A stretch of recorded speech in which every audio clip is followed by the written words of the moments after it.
নমস্কার বন্ধুরা, শ্রাবণী রান্নাঘরে আপনাদের সবাইকে স্বাগত জানিয়ে আমি আবারও একটা রান্নার ভিডিও নিয়ে আপনাদের সামনে চলে এসেছি। আজকের আমি আপনাদের করে দেখাবো পটল রানি। এই পটল রানি ডালের সাথে খেতে কিন্তু ভীষণ ভালো লাগে। তাহলে চলুন এই পটল রানি আমি কিভাবে বানাই সেটা আপনারা একবার দেখে নিন।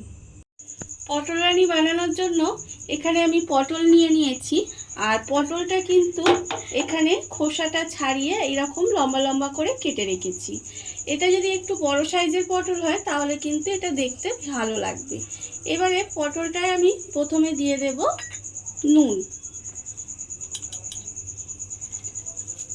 আন্দাজ মতো অল্প সামান্য একটু নুন দিলাম। দিয়ে নুনটা খুব ভালোভাবে পটলের গায়ে মাখিয়ে নিতে হবে। পটলটা আমি ভালোভাবে নুন মাখিয়ে রেখেছি।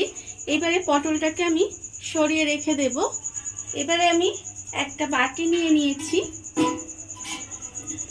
বাটির মধ্যে প্রথমে দেব বেসন। এখানে আমি বেসন রেখেছি, বেসনটা আমি প্রথমে বাটির মধ্যে দিয়ে দিলাম। এখানে আমার 100 গ্রাম মতো বেসন আছে। বেসনটা দিয়ে এবারে আমি এর মধ্যে দিয়ে দেব অল্প একটু নুন। যাতে নুনটা কিন্তু অল্প দিতে হবে, কারণ নুনটা যেহেতু পটলে মাখানো আছে সেটা বুঝে কিন্তু নুনটা দেবে। এবারে আমি এর মধ্যে দিয়ে দেব হলুদ গুঁড়ো, 1/4 চামচ মতো হলুদ গুঁড়ো দিলাম। আর আমি দেব এর মধ্যে লঙ্কা গুঁড়ো।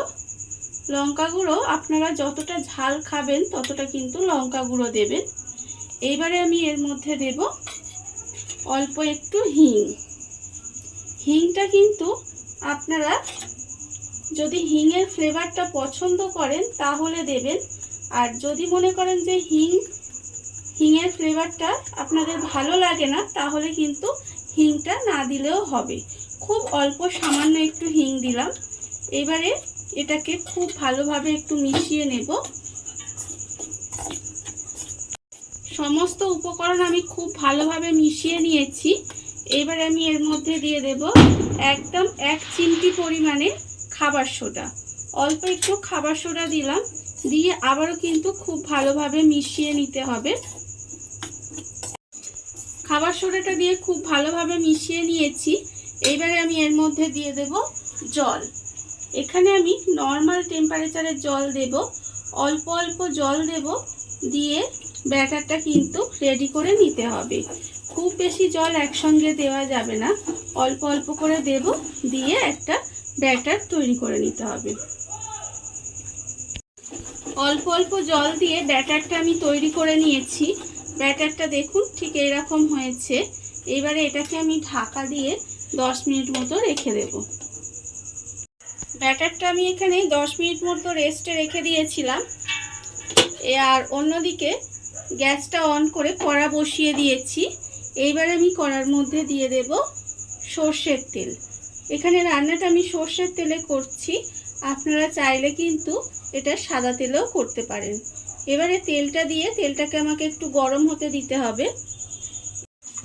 তেলটা আমার এখানে গরম হয়ে গেছে। এবারে আমি এই তেলটা থেকে 1 চামচ তেল নিয়ে এই ব্যাটারটার মধ্যে দিয়ে দেব। ব্যাটারটার মধ্যে তেল দিয়ে এবারে ব্যাটারটা কিন্তু আবারও খুব ভালোভাবে তেলটা মিশিয়ে নিতে হবে। যে কোনো ভাজার ক্ষেত্রে বা পকোড়ার ক্ষেত্রে দেখবেন একটু যদি আপনারা গরম তেল দেন তাহলে ওপরটা কিন্তু খুব মুচমুচে হয় এবং খেতেও ভালো লাগে। এইবারে দেখুন ব্যাটারটা ঠিক আমার এরম হয়েছে, আর এদিকে তেলটাও আমার গরম হয়ে গেছে। এবারে আমি যে পটলটায় নুন মাখিয়ে রেখেছিলাম সেই পটলটা কিন্তু আমি এই ব্যাটারের মধ্যে এইভাবে ডোবাবো। এবার তেলের মধ্যে এইভাবে দিয়ে দেব। দিয়ে এগুলো কিন্তু ভাজতে হবে, আর ভাজার সময় কিন্তু গ্যাসটা লোতে রেখে দেবেন, না হলে দেখবেন ওপরটা ভাজা হয়ে যাবে আর পটলটা কিন্তু কাঁচা রয়ে যাবে। তাই গ্যাসটা লোতে দিয়ে এইভাবে আস্তে আস্তে কিন্তু পটল রানিগুলোকে ভেজে নিতে হবে। দেখুন এইভাবে উল্টে পাল্টে সুন্দর করে ভেজে নেব।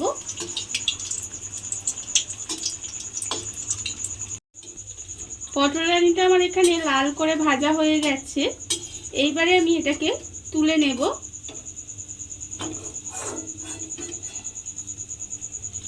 তুলে আলাদা করে রেখে দেব।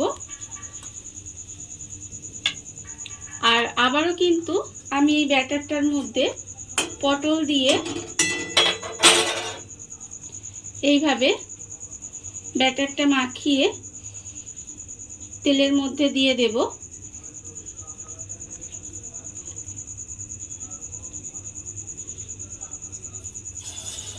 এইভাবে কিন্তু আমার প্রত্যেকটা পটল রানি ভেজে নিতে হবে। দেখুন বন্ধুরা, বাড়িতে থাকা কত অল্প উপকরণে, কত অল্প সময়, কত সুন্দর একটা পটল রানি তৈরি হয়ে গেছে, যেটা আপনারা দেখতেই পেলেন। এটা কিন্তু গরম ভাত ডালের সঙ্গে খেতে ভীষণ ভালো লাগে। আর এই ভিডিওটা যদি আপনাদের ভালো লেগে থাকে তাহলে লাইক করবেন, কমেন্ট করবেন আর সাবস্ক্রাইব করবেন আমার চ্যানেলকে। আজ এই পর্যন্ত, নমস্কার।